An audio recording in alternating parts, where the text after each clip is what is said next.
नमस्कार मित्रांनो, तुमच्यासाठी जबरदस्त जॉब वॅकन्सी घेऊन आलेलो आहे। महाराष्ट्र औद्योगिक विकास महामंडळ यांच्यामार्फत आजची वॅकन्सी जी आहे या ठिकाणी निघालेली आहे। पगार तुम्हाला या ठिकाणी 19,900 रुपये ते 2,08,700 रुपयाच्या दरम्यान पोस्ट वाईज दिला जाईल। ऑनलाईन पद्धतीने तुम्हाला या ठिकाणी अर्ज जे आहेत करायचे आहेत। एकूण या ठिकाणी 749 पदांची वॅकन्सी जी आहे निघालेली आहे। अर्ज करण्याची शेवटची तारीख 31 जानेवारी 2025 पर्यंतची या ठिकाणी आहे। अधिक माहिती जी आहे या ठिकाणी कुठल्या पदांसाठी वॅकन्सी आहे, शैक्षणिक अर्हता तुमची काय लागणार आहे, वयमर्यादा काय लागणार आहे, अर्ज तुम्हाला कशा प्रकारे करायचे आहेत या संदर्भातील सविस्तर माहिती जी आहे आपण आजच्या व्हिडिओमध्ये बघणार आहोत। तर व्हिडिओ शेवटपर्यंत नक्कीच बघा। त्याअगोदर मित्रांनो, आपण जर आपल्या रॉयल कॉर्नर यूट्यूब चॅनलवरती जर नवीन असाल तर यूट्यूब चॅनलला सबस्क्राईब करावं, बेल आयकॉन दाबायला विसरू नका। असेच नोकरी संदर्भातील नवीन अपडेट्स आपल्याला मिळत राहण्यासाठी। तर सुरू करूया मित्रांनो आजचा व्हिडिओ। तर मित्रांनो, आपण आलेलो आहे महाराष्ट्र औद्योगिक विकास महामंडळ यांच्यामार्फत जे ऑफिशियल नोटिफिकेशन निघालेलं आहे वॅकन्सीच्या संदर्भामध्ये, त्यावरती आपण आलेलो आहे। तर स्टेप बाय स्टेप सर्व काही माहिती आपण या ठिकाणी बघणार आहोत। तर या ठिकाणी ऑनलाईन अर्ज जे आहेत 8 जानेवारी 2025 पासून सुरू झालेले आहेत आणि 31 जानेवारी 2025 पर्यंत तुम्ही या ठिकाणी ऑनलाईन अर्ज जे आहेत करू शकणार आहात। फीस पेमेंट देखील या कालावधी दरम्यान तुम्ही करू शकणार आहात। तर या ठिकाणी सगळ्यात पहिली जी वॅकन्सी आहे कार्यकारी अभियंता स्थापत्य गट अ साठी या ठिकाणी आहे। 3 वॅकन्सीचे कोण या ठिकाणी या पदासाठी निघालेले आहेत। 67,700 रुपये ते 2,08,700 रुपयाच्या दरम्यान वेतन तुम्हाला दिलं जाणार आहे। शैक्षणिक अर्थ जे आहे या पदासाठी मान्यताप्राप्त विद्यापीठाची स्थापत्य अभियांत्रिकी विषयातील पदवी किंवा तत्सम शैक्षणिक अर्थ तुमच्याकडे असेल तर या ठिकाणी तुम्ही अर्ज करू शकता। त्या व्यतिरिक्त स्थापत्य अभियांत्रिकी विषयातील पदव्युत्तर पदवीधारकांसाठी संबंधित अभियांत्रिकी कामकाजासाठीचा 3 वर्षाचा अनुभव तुमचा या ठिकाणी लागेल आणि पदवीधारकांना 7 वर्षाचा अनुभव या ठिकाणी लागणार आहे। त्यानंतर उपअभियंता स्थापत्य गट अ साठी 13 वॅकन्सीज एकूण या ठिकाणी निघालेले आहेत। या पदासाठी तुम्हाला 56,100 ते 1,77,500 रुपये वेतन या ठिकाणी असेल। स्थापत्य अभियांत्रिकीची पदवी किंवा तत्सम शैक्षणिक अर्थ तुमच्याकडे असणं आवश्यक आहे। 3 वर्षाचा अनुभव तुमचा या ठिकाणी लागेल। त्यानंतर उपअभियंता विद्युत यांत्रिकी गट अ साठी 3 वॅकन्सीज एकूण या ठिकाणी निघालेले आहेत। 56,100 रुपये ते 1,77,500 रुपये वेतन तुम्हाला या ठिकाणी दिलं जाईल। या ठिकाणी यांत्रिक किंवा विद्युत अभियांत्रिकी विषयातील पदवी किंवा तत्सम शैक्षणिक अर्थ तुमची असणं आवश्यक आहे। 3 वर्षाचा अनुभव तुमचा या ठिकाणी लागणार आहे। त्यानंतर सहयोगी रचनाकार गट अ साठी 2 वॅकन्सीज एकूण या ठिकाणी आहे। 67,700 रुपये ते 2,08,700 रुपये वेतन तुम्हाला दिलं जाईल। स्थापत्य अभियांत्रिकी किंवा वास्तुशास्त्र विषयातील पदवी अथवा समतुल्य शैक्षणिक अर्थ तुमची असणं आवश्यक आहे।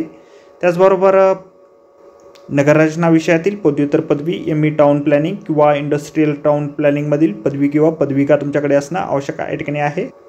त्यानंतर उपरचनाकार गट अ या पदासाठी 2 वॅकन्सीज कोण या ठिकाणी निघालेले आहेत। या पदासाठी तुम्हाला 56,100 ते 1,77,500 रुपये इतके दरमहा वेतन जे आहे दिलं जाईल। स्थापत्य अभियांत्रिकी किंवा वास्तुशास्त्र विषयातील पदवी अथवा समतुल्य अर्थ तुमची असणं आवश्यक आहे। या ठिकाणी तुमचा 3 वर्षाचा अनुभव जो आहे लागणार आहे। त्यानंतर उपमुख्य लेखा अधिकारी गट अ या पदासाठी एकूण 2 वॅकन्सीज ज्या आहेत त्या ठिकाणी निघालेले आहेत।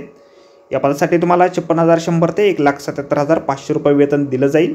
कोणत्याही शाखेची पदवी तुमच्याकडे असेल तर या ठिकाणी तुम्ही अर्ज करू शकता। त्याचबरोबर वित्तीय व्यवस्थापनातील MBA फायनान्स किमान B+ किंवा तत्सम श्रेणीमध्ये उत्तीर्ण तुम्ही असणं आवश्यक आहे। त्यानंतर सहाय्यक अभियंता स्थापत्य गट ब साठी 107 वॅकन्सीज एकूण या ठिकाणी निघालेले आहेत। 41,800 रुपये ते 1,32,300 रुपये वेतन तुम्हाला दिलं जाईल। स्थापत्य अभियांत्रिकीमधील पदवी तुमच्याकडे असणं आवश्यक आहे। त्यानंतर सहाय्यक अभियंता विद्युत यांत्रिकी गट ब साठी 21 वॅकन्सीज एकूण या ठिकाणी आहेत। 41,800 रुपये ते 1,32,300 रुपयाच्या दरम्यान वेतन तुम्हाला दिलं जाईल। यांत्रिक किंवा विद्युत अभियांत्रिकीमधील पदवी तुमच्याकडे असणं आवश्यक आहे। त्यानंतर सहाय्यक रचनाकार गट ब साठी एकूण 7 वॅकन्सीज एकूण या ठिकाणी आहेत। 41,800 ते 1,32,300 रुपयाच्या दरम्यान वेतन तुम्हाला दिलं जाईल। स्थापत्य अभियांत्रिकी वास्तुशास्त्र किंवा नगररचना कुठल्याही एका विषयातील पदवी अथवा समतुल्य शैक्षणिक अर्थ तुमच्याकडे असणं आवश्यक या ठिकाणी आहे। त्यानंतर सहाय्यक वास्तुशास्त्र गट ब साठी 2 वॅकन्सीज एकूण या ठिकाणी निघालेले आहेत। या पदासाठी तुम्हाला 41,800 ते 1,32,300 रुपयाच्या दरम्यान वेतन दिलं जाईल। मान्यताप्राप्त विद्यापीठाची वास्तुशास्त्र विषयातील पदवी तुमच्याकडे या पदासाठी असणं आवश्यक आहे। त्यानंतर लेखा अधिकारी गट ब साठी या ठिकाणी 3 वॅकन्सीज आहेत। 41,800 ते 1,32,300 रुपये वेतन तुम्हाला दिलं जाईल। वाणिज्य शाखेची पदवी तुमच्याकडे असणं या ठिकाणी आवश्यक आहे। त्यानंतर क्षेत्र व्यवस्थापन गट ब पदासाठी 8 वॅकन्सी आहे। 41,800 ते 1,32,300 रुपयाच्या दरम्यान वेतन दिलं जाईल। कोणत्याही शाखेची पदवी तुमच्याकडे या ठिकाणी असणं आवश्यक आहे। त्यानंतर कनिष्ठ अभियंता स्थापत्य गट क साठी 17 वॅकन्सीज या ठिकाणी आहे. 38,600 ते 1,22,800 रुपये वेतन तुम्हाला दिलं जाईल. या ठिकाणी तुमच्याकडे तंत्र शिक्षण मंडळाची स्थापत्य अभियांत्रिकीमधील पदविका किंवा संबंधित अर्हता तुमच्याकडे असणं आवश्यक आहे. त्यानंतर कनिष्ठ अभियंता विद्युत यांत्रिकी गट क साठी 2 वॅकन्सीज एकूण या ठिकाणी निघालेल्या आहेत. या पदासाठी तुम्हाला वेतन जे आहे 38,600 रुपये ते 1,22,800 रुपयाच्या दरम्यान असेल. या ठिकाणी तुमच्याकडे यांत्रिक किंवा विद्युत अभियांत्रिकीमधील पदविका किंवा तत्सम शैक्षणिक अर्हता असणं आवश्यक आहे. त्यानंतर लघुलेखक उच्च श्रेणी गट क साठी 14 वॅकन्सीज एकूण या ठिकाणी निघालेल्या आहेत. या पदासाठी तुम्हाला वेतन जे आहे 41,800 ते 1,32,300 रुपयाच्या दरम्यान या ठिकाणी दिलं जाणार आहे. मान्यताप्राप्त विद्यापीठाची कोणत्याही शाखेची पदवी तुमच्याकडे असणं आवश्यक आहे. त्याचबरोबर मराठी लघुलेखनाचा वेग तुमचा 100 शब्द प्रति मिनिट आणि इंग्रजीचा 40 शब्द प्रति मिनिट व मराठीचा 40 शब्द प्रति मिनिट टंकलेखनाची परीक्षा तुम्ही उत्तीर्ण असाल किंवा राज्य शासनाने इंग्रजी लघुलेखनाचा 120 शब्द प्रति मिनिट आणि इंग्रजी टंकलेखनाचा 40 शब्द प्रति मिनिट व मराठीचा 40 शब्द प्रति मिनिट टंकलेखनाची परीक्षा तुम्ही उत्तीर्ण असाल तर या ठिकाणी तुम्ही अर्ज करू शकता. त्यानंतर लघुलेखक निम्न श्रेणी गट क साठी या ठिकाणी एकूण 20 वॅकन्सीज या ठिकाणी आहेत. 38,600 ते 1,22,800 रुपये वेतन तुम्हाला दिलं जाईल. पदवी तुमच्याकडे असेल कुठल्याही शाखेची आणि मराठी लघुलेखनाचा वेग 80 शब्द प्रति मिनिट आणि मराठी आणि इंग्रजी टंकलेखनाचा 40 शब्द प्रति मिनिट वेगाची परीक्षा तुम्ही उत्तीर्ण असाल किंवा या ठिकाणी इंग्रजी लघुलेखनाचा 100 शब्द प्रति मिनिट आणि टंकलेखनाचा 40 शब्द प्रति मिनिट परीक्षा तुम्ही उत्तीर्ण असाल आणि मराठी टंकलेखनाचा 40 शब्द प्रति मिनिट वेगाची परीक्षा तुम्ही उत्तीर्ण असाल तर या ठिकाणी तुम्ही अर्ज करू शकता. त्यानंतर लघु टंकलेखक गट क साठी या ठिकाणी 7 वॅकन्सीज आहे. या पदासाठी तुम्हाला वेतन 19,900 ते 63,200 रुपये इतके दिले जाईल.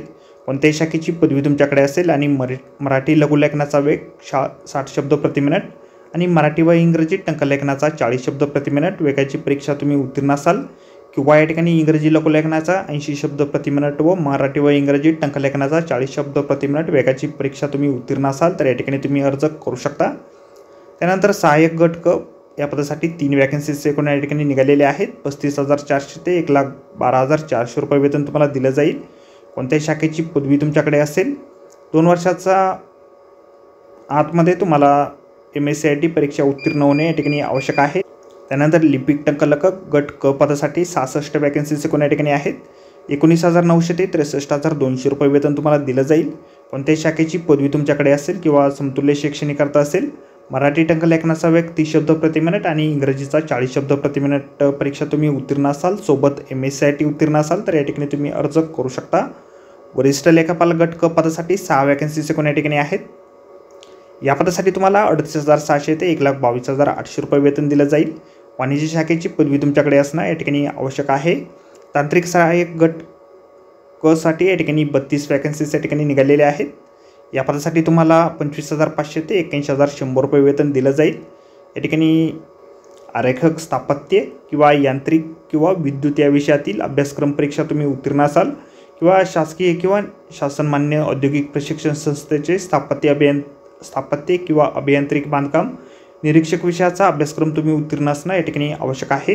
त्यानंतर विस्तंत्री श्रेणी 2 साठी गट क साठी 18 वॅकन्सीज या ठिकाणी आहेत. 25,500 ते 81,100 रुपये वेतन तुम्हाला दिलं जाईल. 10वी उत्तीर्ण तुम्ही असाल आणि औद्योगिक प्रशिक्षण संस्थेचा विद्युत अभ्यासक्रम उत्तीर्ण तुम्ही असाल तर या ठिकाणी तुम्ही अर्ज करू शकता.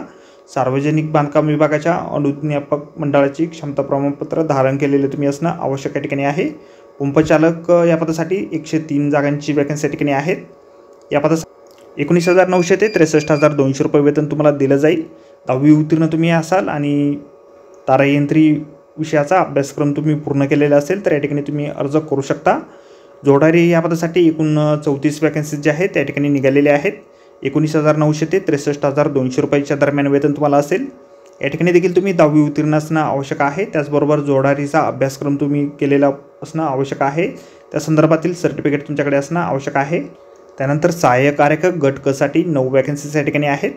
25,500 ते 81,100 रुपये वेतन तुम्हाला दिलं जाईल. तुम्ही 12वी उत्तीर्ण असाल विज्ञान विषयासहित किंवा संबंधित समतुल्य शैक्षणिक अर्हता तुमची झालेली असेल किंवा शासकीय अथवा शासन मान्यताप्राप्त औद्योगिक प्रशिक्षण संस्थेचा आरेखक या विषयाचे प्रमाणपत्र तुमच्याकडे असेल. त्याचबरोबर संगणक प्रणालीतील AutoCAD प्रणालीचा अभ्यासक्रम तुम्ही पूर्ण केलेला असेल. तुम्हाला अनुभव असल्यास प्राधान्य या ठिकाणी दिलं जाईल. अनुरेखक गट क पदासाठी या ठिकाणी 49 वॅकन्सीज या ठिकाणी आहे. 21,700 ते 69,100 रुपयाच्या दरम्यान वेतन तुम्हाला दिलं जाईल। या ठिकाणी तुमच्याकडे स्थापत्य किंवा विद्युत यांत्रिकी विषयातील आरेखनाचा अभ्यासक्रम तुम्ही उत्तीर्ण केलेला असणं आवश्यक आहे। ऑटोकॅड अभ्यासक्रम देखील तुम्ही उत्तीर्ण केलेला असणं आवश्यक आहे। गाळणी निरीक्षक गट क साठी 2 वॅकन्सीज या ठिकाणी आहेत। 29,200 ते 92,300 रुपये वेतन तुम्हाला दिलं जाईल। मान्यताप्राप्त विद्यापीठाची रसायनशास्त्र या प्रमुख विषयासह विज्ञान शाखेची पदवी तुमच्याकडे असणं आवश्यक आहे। भूमापक गट क पदासाठी 24 वॅकन्सीज या ठिकाणी आहेत। या पदासाठी तुम्हाला 25,500 ते 81,100 रुपये इतके वेतन दिलं जाईल। भूमापक विषयाचा अभ्यासक्रम तुम्ही उत्तीर्ण या ठिकाणी असणं आवश्यक आहे, म्हणजेच ITI तुमचा झालेला असेल किंवा समतुल्य शैक्षणिक करता असेल, सोबत ऑटोकॅडचा अभ्यासक्रम तुम्ही उत्तीर्ण केलेला असणं आवश्यक आहे। विभागीय अग्निशामक अधिकारी गट या पदासाठी 1 वॅकन्सी आहे। 56,100 ते 1,77,500 रुपये वेतन तुम्हाला दिलं जाईल। कोणत्याही शाखेची पदवीधारण तुम्ही केलेली असणं आवश्यक आहे। त्याचबरोबर तुम्ही BE फायर अथवा advance diploma in fire engineering उत्तीर्ण असाल आवश्यक आहे, किंवा या ठिकाणी तुमचं MI fire institute of fire engineers United kingdom या संस्थेकडून पदवी प्राप्त केलेली असणं आवश्यक आहे, किंवा बॅचलर ऑफ फायर इंजिनिअरिंगची पदवी तुमच्याकडे असेल तरी देखील तुम्ही या ठिकाणी अर्ज करू शकता। त्याचबरोबर अनुभव तुमचा या ठिकाणी लागणार आहे। वयमर्यादा या पदासाठी 45 वर्षाची या ठिकाणी आहे। त्याचबरोबर शारीरिक पात्रता देखील तुम्हाला या ठिकाणी लागणार आहे। त्या संदर्भातील माहिती स्क्रीनवरती आपण बघू शकता। त्यानंतर सहाय्यक अग्निशामक अधिकारी गट क पदासाठी 8 वॅकन्सीज या ठिकाणी आहेत। या पदासाठी तुम्हाला 650 ते 1,22,800 रुपये वेतन दिलं जाईल। BSc भौतिकशास्त्र किंवा रसायनशास्त्र विषय घेऊन किमान 50% मार्कांनी उत्तीर्ण तुम्ही असणं आवश्यक आहे, किंवा BSc IT किमान 50% मार्कांनी उत्तीर्ण असाल, किंवा BE civil electrical electronics mechanical automobile computer chemical यामधील कोणतीही एक पदवी तुमच्याकडे असेल, किंवा शासन मान्यताप्राप्त civil electrical electronics mechanical automobile computer chemical यातील कोणतीही एक पदविका उत्तीर्ण तुम्ही असाल तर या ठिकाणी तुम्ही अर्ज करू शकता। त्याचबरोबर व्यावसायिक पाठ्यक्रम देखील तुम्ही उत्तीर्ण असणं आवश्यक आहे। त्याचबरोबर MSIT परीक्षा देखील तुमच्या ठिकाणी लागणार आहे। वयमर्यादा 40 वर्षापर्यंतची या ठिकाणी आहे। शारीरिक अर्हता देखील तुमची लागणार आहे। स्क्रीनवरती तुम्ही त्या संदर्भातील माहिती जी आहे त्या ठिकाणी बघू शकता। त्यानंतर कनिष्ठ संचार अधिकारी या पदासाठी 2 वॅकन्सीज आहेत। 35,400 ते 1,12,400 रुपये इतके वेतन असेल। BE इलेक्ट्रॉनिक्स किंवा टेलिकम्युनिकेशन आणि BE इलेक्ट्रॉनिक्स आणि रेडिओ कम्युनिकेशन किंवा BE कॉम्प्युटर कम्युनिकेशनसह BE या ठिकाणी रेडिओ इंजिनिअरिंग किंवा BE इन्स्ट्रुमेंटेशन किंवा BE MSc इन्स्ट्रुमेंटेशन किंवा डिप्लोमा इन इलेक्ट्रॉनिक्स आणि रेडिओ इंजिनिअरिंग प्रथम श्रेणीत उत्तीर्ण असाल तर या ठिकाणी तुम्ही अर्ज करू शकता। त्याचबरोबर अनुभव देखील तुमच्या ठिकाणी लागणार आहे। 40 वर्षापर्यंतची वयमर्यादा या पदासाठी आहे। शारीरिक पात्रता देखील तुमच्या ठिकाणी मोजली जाईल। त्या संदर्भातील माहिती स्क्रीनवरती आपण बघू शकता। त्यानंतर वीजतंत्री श्रेणी 2 ऑटोमोबाईल गट क साठी 1 वॅकन्सी या ठिकाणी आहे। या पदासाठी तुम्हाला 25,500 ते 81,100 रुपये इतके वेतन दिलं जाईल। 10वी उत्तीर्ण तुम्ही असाल आणि ऑटो इलेक्ट्रिशियन कोर्स पूर्ण केलेले असेल तर या ठिकाणी तुम्ही अर्ज करू शकता। 28 वर्षापर्यंतची वयमर्यादा या ठिकाणी आहे। शारीरिक अर्हता स्क्रीनवरती आपण बघू शकता। त्यानंतर चालक यंत्रचालक गट क पदासाठी 22 वॅकन्सीज या ठिकाणी आहेत। 21,700 ते 69,100 रुपये वेतन तुम्हाला दिलं जाईल। 10वी पास तुम्ही असाल। वाहन चालक या पदावर 3 वर्ष काम केल्याचा अनुभव तुम्हाला असणं आवश्यक आहे।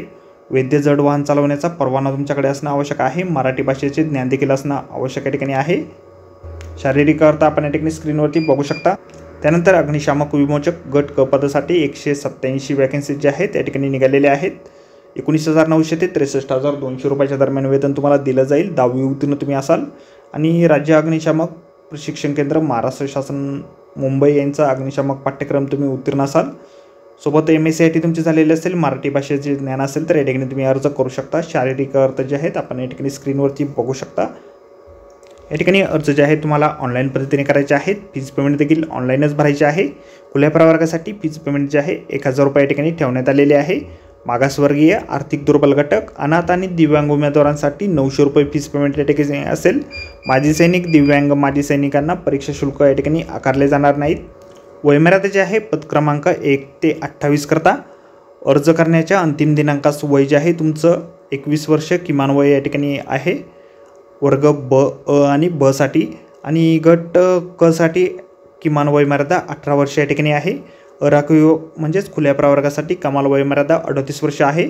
मागासवर्गीय, आर्थिक दुर्बल घटक आणि अनाथ उमेदवारांसाठी त्याचबरोबर प्रावीण्यप्राप्त खेळाडूंसाठी कमाल वयमर्यादा 43 वर्षाची या ठिकाणी आहे। माजी सैनिकांना 3 वर्ष सवलत या ठिकाणी असेल। दिव्यांग माजी सैनिक जे असतील किंवा दिव्यांग उमेदवार प्रकल्पग्रस्त भूकंपग्रस्तांसाठी या ठिकाणी 45 वर्षापर्यंतची सवलत या ठिकाणी असेल. पदवीधर अंशकालीन उमेदवारांना 55 वर्षापर्यंतची सवलत या ठिकाणी आहे. या ठिकाणी निवड जी आहे तुमची परीक्षेच्या माध्यमातून होईल. परीक्षेसंदर्भातील सिलेबस त्याचबरोबर ऑनलाईन अर्ज करण्यासंदर्भातील डिटेल माहिती जी आहे आपल्याला जाहिरातीमध्ये दिलेली आहे. जाहिरातीची लिंक आपल्याला व्हिडिओच्या डिस्क्रिप्शनमध्ये दिलेली आहे. अर्ज करण्याच्या अगोदर संपूर्ण जाहिरात आपण एक वेळ व्यवस्थितपणे वाचा, त्यानंतरच या ठिकाणी अर्ज करा. तर आजच्या व्हिडिओमध्ये एवढेच मित्रांनो. व्हिडिओ जर आवडला असेल तर व्हिडिओला लाईक आणि शेअर नक्कीच करा. आपल्या रॉयल कॉर्नर यूट्यूब चॅनलला जर अद्याप आपण सबस्क्राईब केलं नसेल तर आपल्या चॅनलला सबस्क्राईब करा. अशाच नोकरी संदर्भातील नवनवीन अपडेट आपल्याला मिळत राहण्यासाठी.